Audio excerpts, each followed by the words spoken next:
This session is titled Commons Rent. How many of you is that a new term? Commons Rent.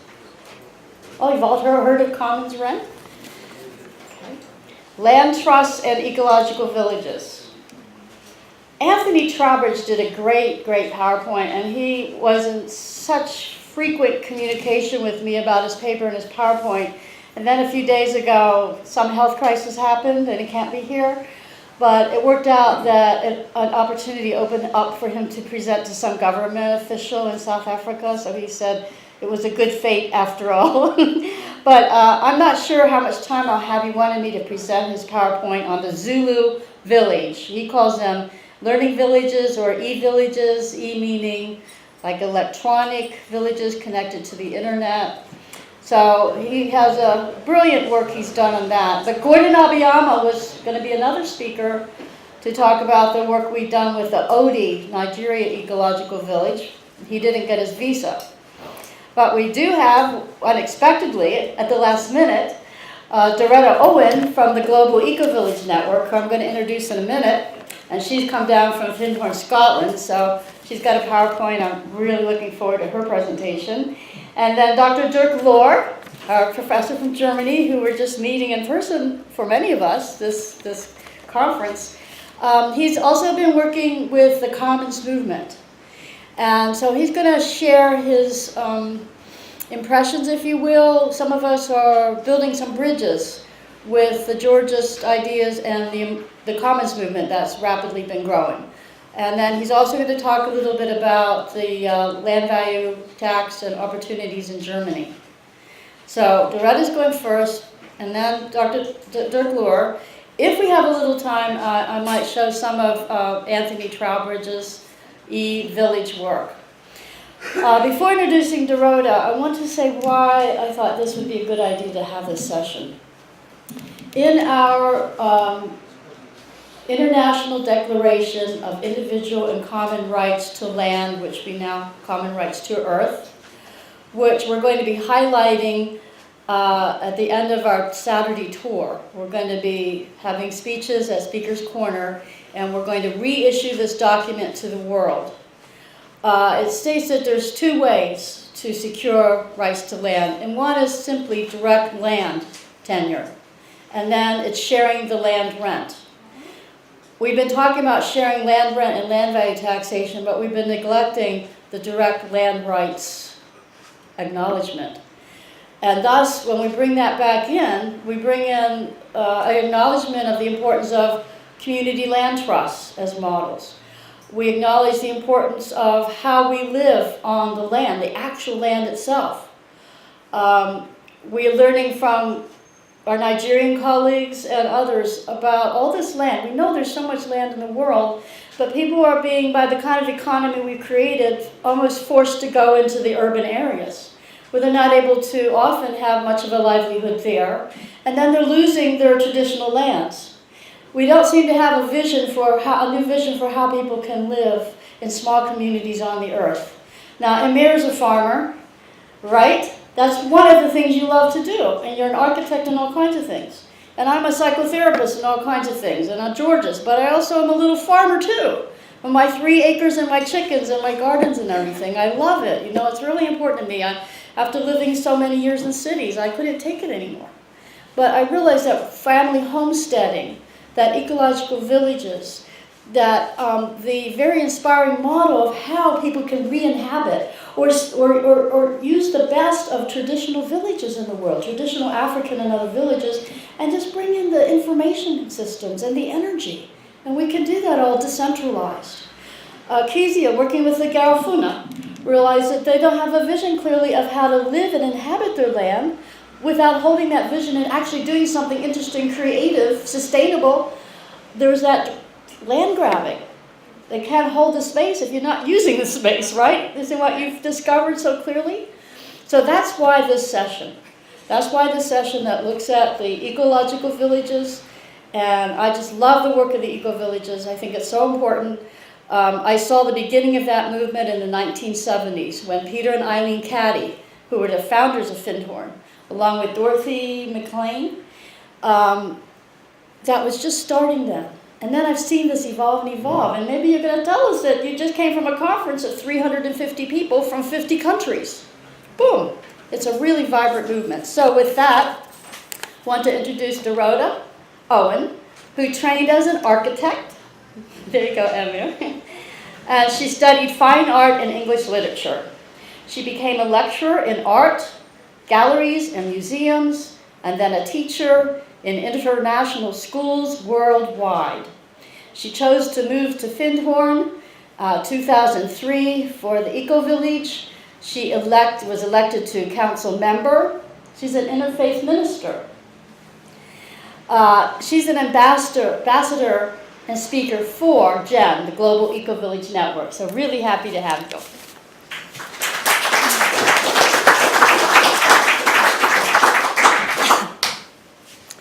Thank you so much. Let me just adjust this. Can you hear me now? Yeah. I'll do it. Can you do that? Okay. Okay, is that better? Yeah. Well, first of all, I'd like to express my delight as an artist and an architect, my appreciation of the beauty of the building that I find myself in, and also my deep gratitude as an educator, because actually I have been educated in these last 2 days. In all of the work I've done internationally, I've never heard of Henry George. So this is really a revelation. And I've spent my lunchtime in the library reading the books like mad. And I can tell you, if nothing else comes from this conference, then all that I have learned here is going to go out and be disseminated in all of the networks that I am part of, which include mainly women and mainly young people. And when you see the pictures that I have to show you, you will see that what they all experience in this wonderful, sustainable network of communities is joy and real enthusiasm for the work that's being developed. So I was delighted when I heard Ian Mason, the principal of this college, say yesterday morning, where man lives in harmony, nature lives in harmony. And I can say that this is true of Findhorn, and that is how Findhorn developed. Findhorn was just a tiny little community of one family in 1962. And then it became so attractive to people through the book that was written by Paul Hawkins, The Magic of Findhorn, which I read as a child and I wanted to go to, but didn't go to for some 40 years later. And then it became a village, and then it began to recognize itself as an ecological village. And in 1995, a decision was made to have a conference for eco-villages, because we thought, well, maybe there's more people like us out there somewhere. And we were amazed because 500 people came to that conference in 1995, and hundreds more wanted to come that there just wasn't space for. So that incredibly exciting conference that happened in 1995 was the beginning of this global Ecovillage network to support the creation and preservation of human settlements that regenerate our social and natural environments. And now, almost 20 years later, we're looking forward to Gen 20, which will be at Findhorn in 2015. You should all come. And now we even have consultative status with the UN, and it's been enormously influential. And this is why I was so pleased when I heard David Trick speak about what conscious evolution means. And to me also, it's the idea that this seed that is born with such integrity, when it evolves, when it grows into its organic plan, that organic movement keeps that same integrity. And this is the integrity that I think GEN is really valued and noted for. So, let me see if this works. Great, okay. So GEN works through 3 broad regional organizations. And I think you can see here we have ENA, the Ecovillage Network of the Americas. Incidentally, this map can be found on our website, which I'll direct you at the end of this talk. And you can hover your mouse over any of the dots that appear, and God knows there's more dots appearing every day. And you just click on that, and then the website of that particular Ecovillage appears, and then you can find out all about it and learn what's going on there, what's unique about that, and also what we all share and have in common. So the Ecovillage Network of the Americas was in North America, and recently we discovered that the South Americans wanted to have their own name and identity, and they really came forward very strongly last year at our international conference in Budapest in Hungary. And they said, we are Casa, and we want to be known as Casa, because we are the Latin Americans. And they're really vibrant and exciting, and we have benefited so much from them emerging in their own right with their own flavour and culture. We also have GENOA, the Global Ecovillage Network of Oceania and Asia, and of course the Global Ecovillage Network in Europe. And recently, the Global Ecovillage Network in Europe has really been supporting the very exciting emergence of the Global Ecovillage Network in Africa. And so that's going to really make visible the dynamic and impressive work that is already being done on the ground in Africa. And suddenly you can just see it on a website like TV, it's international. And that is very exciting for us. So what are ecovillages? Well, this is what they are. You know, there's your little recipe book. Human scale, living laboratories, highly experimental. The pictures that you'll see have got some amazing architecture that really were at the experimental sites for all sorts of things that are now becoming mainstream in eco-building. They adapt the local environment, and what's very important to us is an integrated design process which brings together economy, ecology, as well as the social and cultural dimensions. I think a lot of the joy that's seen in eco-villages is because people are living meaningful and engaged lives in community. And it's just, you know, I'm not exaggerating, it is like being one big happy family, and every community that I go to has that in common, and also great ways of dealing with conflict resolution, which I think is also part of our experimental laboratory for the future. So, oh yes, and also a lot of the people that support GEN aren't just the eco-villages, they're also individuals such as myself, but you know, doctors, teachers, people living locally. So what supports GEN in itself is very resilient and global. And the eco-villages in themselves, we hope, are resilient communities. So, as you mentioned, Alana, we have traditional sustainable villages that have been recognised as such and then encouraged by government to move into more sustainable practices as they're outlined by the doctrines of these villages. We have intentional communities, of which I guess you could say Findhorn was one, except I can tell you for sure it was an unintentional community. It was a kind of an accident, but there are many of them. And also these are the urban regeneration neighbourhoods where people have got together and bought big buildings and started to live in them as if they were an eco-village, and greening them and having food gardens on the roofs and in the balconies and on the walls. And of course we really embrace the Transition Town Network, which is a viral movement that's really successful and works very well with us. And of course the permaculture projects, organic agriculture, a lot of our villages are really interested in food security, especially in areas that are vulnerable to all sorts of shortages. And at Findhorn we grow a lot of our own food, and the gardens were what made us famous. And finally, these places are also training and demonstration sites, and we have a really formidable detailed education program that I'll tell you about later. So I'm going to just skip through as many pictures as I can to give you a snapshot of what things actually look like. So let's start off with Europe. So there's Findhorn, my home, and as you can see, these houses really are experimental. This house here in the middle is owned by a friend of mine. His heating bill, living in the far north of Scotland, is £50 a year. A year. That's a very small amount of energy that's being used. And he's managing to achieve that through extremely good insulation, AAA glazing, using local wood for his little stove. And the buildings around them, some of them look big, but people share with them, or they have their businesses there. So the Ecovillage Park in itself is a thing, I think, of great beauty, and that's what makes it so lovely to live there. This building here, the Universal Hall, is a multi-purpose room, building used for conferences, and that's really why a lot of our educational outreach comes from these big events where we can really walk our talk. But also, it's a drama studio, it's the television studio, it's where our IT hub is. There's a cafe serving organic produce. And it was built by voluntary labour, by the sheer will of the community over a 10-year period where we really didn't know where the money was coming from. But that was the power of the will of the people when we had a vision that we wanted to make all our knowledge available to the world, and we needed a building, a beautiful building, to make that happen. And we have various groups arise all the time, and this is a typical group supporting climate change. So here is Siebenlinden in Germany, and I think I saw a slide earlier that compared a triangular hierarchy with a circular collaboration. so much of what happens in eco-villages is through circular collaboration, circular movements for decisions and so on. So there's a circle out in the green that really symbolises that. And it's in London, very, very good use of local resources to grow their own food, but also an administrative hub for Stephen Linden is where our Central Secretariat resides. So thanks to the internet, we can be anywhere and all join together as if we're a transnational corporation in New York. You know, we're all operating together. And I always say about Findhorn that I'm living in a rural environment, enjoying a cosmopolitan culture because of all these networks they have and people that come to Findhorn as a hub.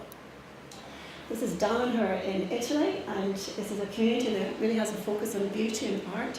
They did this kind of amazing thing where they excavated a mountain. That was like their equivalent of building the Universal Hall, but they did it in secret, so they had little lines of people digging out, like in that movie, what was it called again? Colditz, people escaping.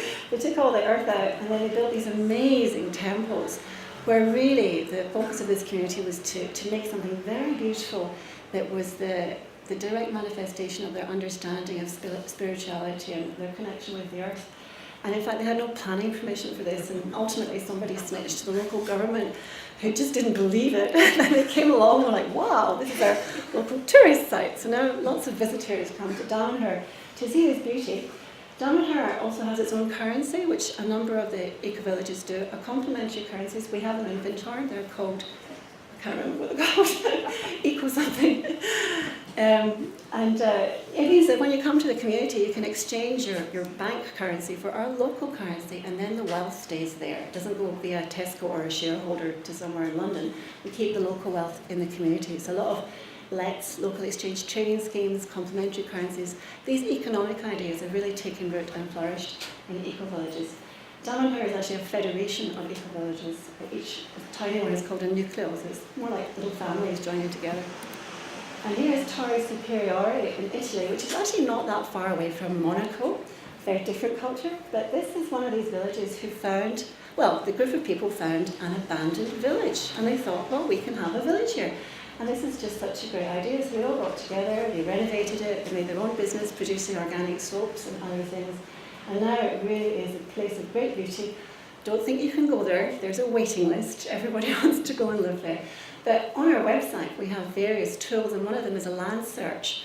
And you can also find abandoned villages. So there's lots of other places where this, which is demonstrably been shown to be a tremendous success, you can go and do this somewhere else and take their advice, take their training. So here's a very fast look at Oceania and Asia. Very different conditions, of course, in Russia, but again, this real concentration on adapting to the local area, building to suit the local area, and really honouring the local culture and celebrating together. And there's a lot of interconnection and support between villages. So for Findhorn, for example, supports 2 villages that are specifically designed for orphans in Australia and in Russia. And we have exchanges with those students, the young people there, and with our students. So that really is mutually enriching. Here's Orissa in India, where an awful lot of local, traditional, indigenous villages are now transitioning to sustainable communities with the help of their local government, and where, really importantly, women are being empowered because they're seen to be the holders of the knowledge about the seeds and the heritage, and they are becoming the trainers in those areas. So that's really transforming those very poor environments.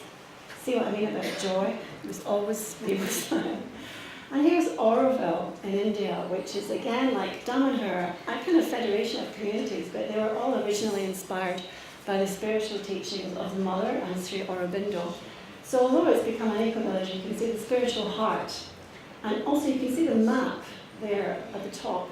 It's like a spiral of villages coming from the central common area where there's this magnificent building, the Matra Mandir, a meditation hall, a spherical meditation hall, and its complete centre, a magnificent giant round crystal where people focus their meditation energies. So again, built entirely by the voluntary labour of the community itself, which was really harnessed by the inspired vision of its founder. This is in Japan. I was recently, only last week, at the international conference in Switzerland. In fact, there were 450 people, because lots more came from 51 countries.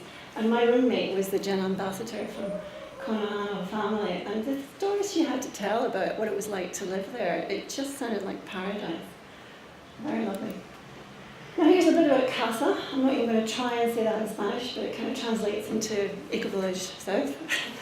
And this is Huehuecoatl in Mexico. You can see there's a really delicious, colourful, vibrant flavour to this Ecovillage here. And it started off with a group of artists on that bus over there who had this idea about what it would be like to live in community, to live sustainably. And they travelled all over the place, and eventually they got together. A bit like the farm in Tennessee, which started in the same way, and they built this amazingly beautiful place. And again in Mexico, again, honouring and respecting the ancient traditions of that land, and really letting people come together to celebrate together. I think celebration is one of the things we do best in eco-villages. They're not so much earnest as wildly enthusiastic, and that comes across. We have a saying in eco-villages: if it ain't fun, it ain't sustainable. At a conference in Findhorn, you would not be sitting there. I'd be getting up and doing daft things, and you'd be laughing. But I'm not going to try that today, so just relax. Okay, and again, you know, really honouring children in the community. They're not excluded. There's no age apartheid, and I'll tell you about that later. But children come into our meetings quite often and play, and you know, they're welcome. So this is a group of people from Casa in South America, and down there in the bottom corner, a girl with a green cap, that's Letitia. She's a young artist and filmmaker, and I see her at conferences that I go to with her camera, asking people, and you know, how does it feel to be in an eco-village and so on. And she makes these movies that are made with, she puts it all together, hundreds of people saying what it is that they like about eco-villages, every single one of them different, so much diversity, and yet, fundamentally, all of them the same, expressing, as Henry George would say, the golden mean, really understanding what it is to care for other people, and then finding in that caring for other people the true contentment that there is. So here's a little bit about Africa. How are we doing for time? Yep, right.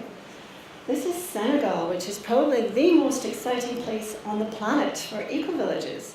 Recently, the government there decided it was probably a lot smarter to encourage people to stay on the land and support them in learning about sustainable practices than to encourage them to leave the land and come to the city and live in slums, which happens in other places. So the Minister of the Interior there became known as, are you ready for this? The Minister of Eco-Villages. It's now a government policy to transition these towns into eco-villages. And you know, it really is wildly exciting how a little bit of, you know, even low-tech technology can transform people's lives. For example, this lady here is really happy because she's demonstrating a solar oven. She can put her food in there. There's mirrors and glass. It gets very hot. She doesn't have to go down and gather wood or even chop down trees or burn a fire. So, you know, this already makes a huge difference to the carbon footprint of the area. Those grass huts, you can drive for miles through desert and nothing and get to a little village of grass huts. And on each grass hut is a whole pile of photovoltaic cells gathering solar energy to convert to electricity. So each hut has a light bulb. You pay per light bulb to the village. It's the commons. And if you have more than one light bulb, you pay more. And with that light bulb, it means that at night your children can read, or you can continue to play, or they can do their homework. And also with the electricity, there's internet. They've got electricity to use computers. So there's a little classroom, and they've got Wi-Fi.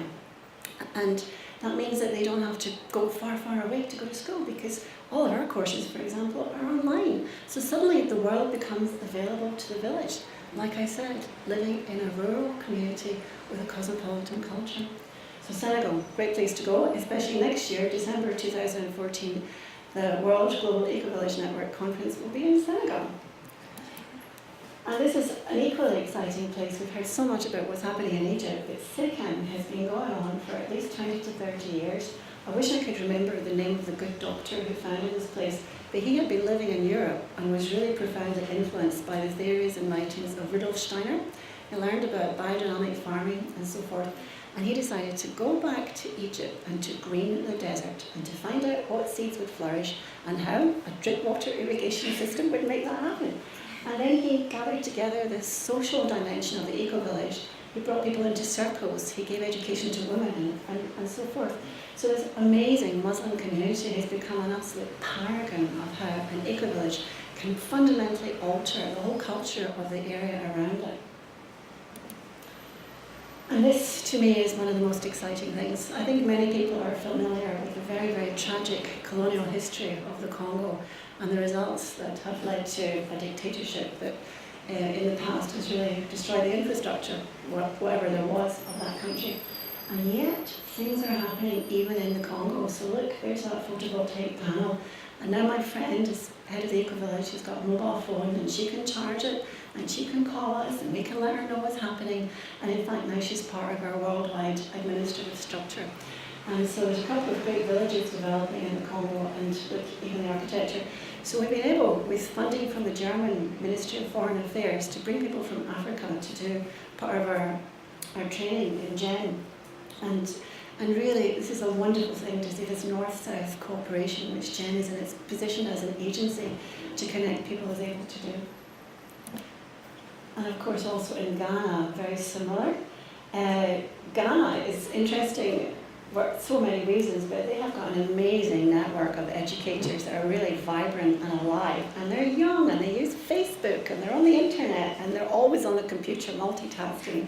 And I think they could teach us all a thing or two. So, now this is really one of the most exciting things. Next Gen, the next generation of the Global Ecovillage Network. When I went to this conference in Switzerland, it was the most exciting part of the conference. We were on a mountain. At one level of the mountain, there were all the adults having their seminars, and up, farther up, the next generation, 100, 150 of them, they were drumming, they were having fire walks, they were doing nature quests and shamanic stuff and writing lists and making up, announcements for how the world could or should be, and they were determined to do it. So very inspiring group of young people, but very switched on with their use of social media and the internet, and really inspired and alive to the feeling they have of personal empowerment, how they can work together to really change this world. So go Next Gen. So this year they received the Gaia Award for Excellence for plans about how they would use the money in the future. And there they all are. Some really wonderful young people, very switched on, very noble, and not laid back or lazy like any teenagers I've heard of. These people are really alive. So a little bit about North-South reconciliation. Let me see. Right, I'm going to read this out because it's big words. Yeah, in the context of development cooperation, GEN is in an excellent position to establish partnerships between projects in the North and South, as you've already heard. So the authenticity of actually walking their talk and lowering their ecological footprint while increasing a sense of belonging and purpose attracts interest and respect to the northern ecovillages from projects in the South. I think I can really point to Findhorn as this. Findhorn as a community has the lowest ecological footprint in the Western world. And also, we really embrace a lot of the traditions that the Africans have brought to us. And when these Africans come from all over the world, not just Africa, but they see a place that really is authentic, walks its talk, and yet at the same time, it's honouring age-old traditions. Conversely, projects in the North have much to learn from the deep-rooted wisdom still alive within these southern projects that we're engaged with and their cultures. So the grassroots leaders on both sides recognise in each other this comradeship, this sisterly, brotherly, instant recognition, a similar sense of responsibility for global environmental and social justice. So this is the wonderful thing about GEN as an agency of this reconciliation, which I think is much needed the more I hear about our very sad colonial history. So really, it's time to leave behind the old paradigms of them and us, and instead reach out over all the seeming divides to supportive forces to be found in every niche of our multifaceted societies. GEN's role is ever more important, not just in the horizontal networking of grassroots projects that I've described, but it is an active agent in a world of NGOs, bringing our experience to building community and alignment. As the realisation is dawning in places of power that top-down strategies alone are unable to bring about the changes needed. Furthermore, GEN can link up with leaders of integrity in all areas to make sure that good things happen. So a little bit about our website and our education programs. The website, again, is being developed by a lot of these young people that I'm reading about. They're really using the internet in a very sophisticated way. So as I said to you, we have the interactive maps, so you can click on and find exactly what's going on worldwide. But more recently, we developed the solution library. Last year, when I was at the Budapest conference, we had an open space. We came up with great ideas, and someone says, we have these problems, and somebody out there is bound to have these solutions. Why don't we start collecting all our solutions and put them online? So bang, it took us a year, and we did it. And it is pretty amazing, because one of the projects that we found funding to do this for us was a group of Muslim women in Islamic countries. And they were living in mud huts and villages and all sorts of places, but they were smart and they'd learned, and they came up with great solutions for problems that can be applied worldwide.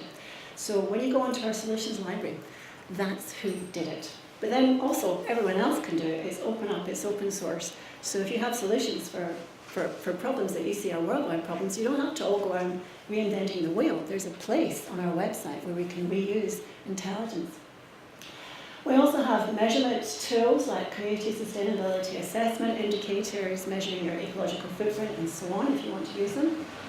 And really, in that process of community empowerment, our most important tool is about education and design. And we have an Ecovillage design education program, which has been our contribution to the UN Decade of Sustainability. I'll tell you about that in a moment. But also much more important to us is our business plan and really linking up with governments worldwide. Governments are already working with us in Germany and Senegal and so forth.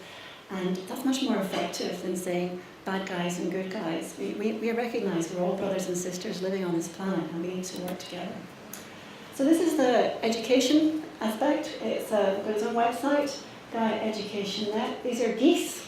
They all fly out together. There's always a goose ahead, and then drops back and lets the next goose ahead. So sustainability in the movement itself, really sharing the load.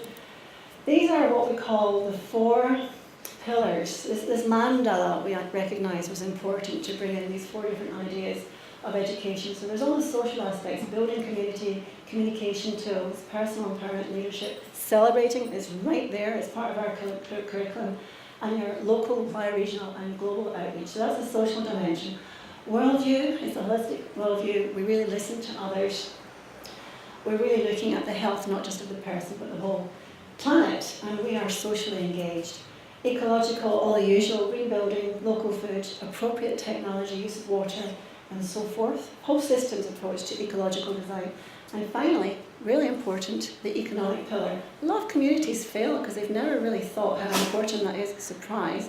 But we need to think about that. So we're looking at shifting the global economy towards sustainability, using community banks and currencies, like I said. I mean, in Fintorn, we have banked sterling in the bank, and it gets interest, but meanwhile we're using our complementary currency, which we then use to lend out to building projects within the community. So we don't really need a bank, we kind of become a bank, a people's bank, when we care for each other, so it's not divorced from who we are. And we believe, of course, in supporting local economies. We try and buy locally, and we practice right livelihood, and we're really switched on with our legal and financial issues because we have to, because we're operating in societies which mean that you have to do those things. So I think it just about covers everything. This is a 4-week program, and it's being offered at eco-villages all over the world. It truly is an international community. It's an international program, and it changes people's lives. And even now, I hear about people who are tremendously successful activists in their fields, and they'll say things like, when I did my EDE, like that was the moment that the lights went on and I knew how I could contribute. So there we go. In the words of Arundhati Roy, it is possible to change our world. This is not about what could happen and what should happen. This is happening. I'm here to report this is our reality. A different world is already coming into existence. On quiet days, I can hear this neural breathing. So I'd ask you all just to close your eyes for a short period of time, and with me to bless and send your blessings on this emergent culture, which is growing like green shoots and green lands and green forests all over our planet, and bringing life back into places where there was real desert and despair. So here are the hands of all the people all over the world. 51 countries came to our last meeting, maybe next year 200. And here we are, united to bring light to this planet. And these are our resources. Thank you.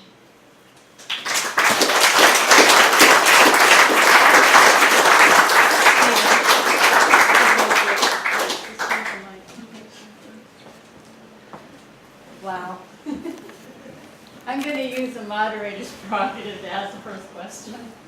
Yes. There are all these people in the terrible slums and all this poverty and then all this beautiful reality that's emerging. Now we're about land and land rights. And how does the Global Ecovillage envision the rapid, perhaps multiplication of the land access that will allow this to really flourish? Well, it's great. It's already happening. What I'm talking to you about today are seeds. And what you're all doing with your attention is watering these seeds. Not just you, but everyone else in governments, NGOs and places who are watching what's happening. So I can give you a couple of specific examples of what's happening in the slums. Yeah. So in Kenya, we have a group called OTPEC. It's Organic Trading Education Producers Institution, something or other, I can't remember, led by a very charismatic young man, 33 years old, called Philip, who managed to get funding through his local Catholic education system to come to Findhorn and to do his EDU. And like I said, the lights went on.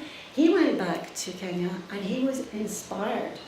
And he started talking to people and telling people.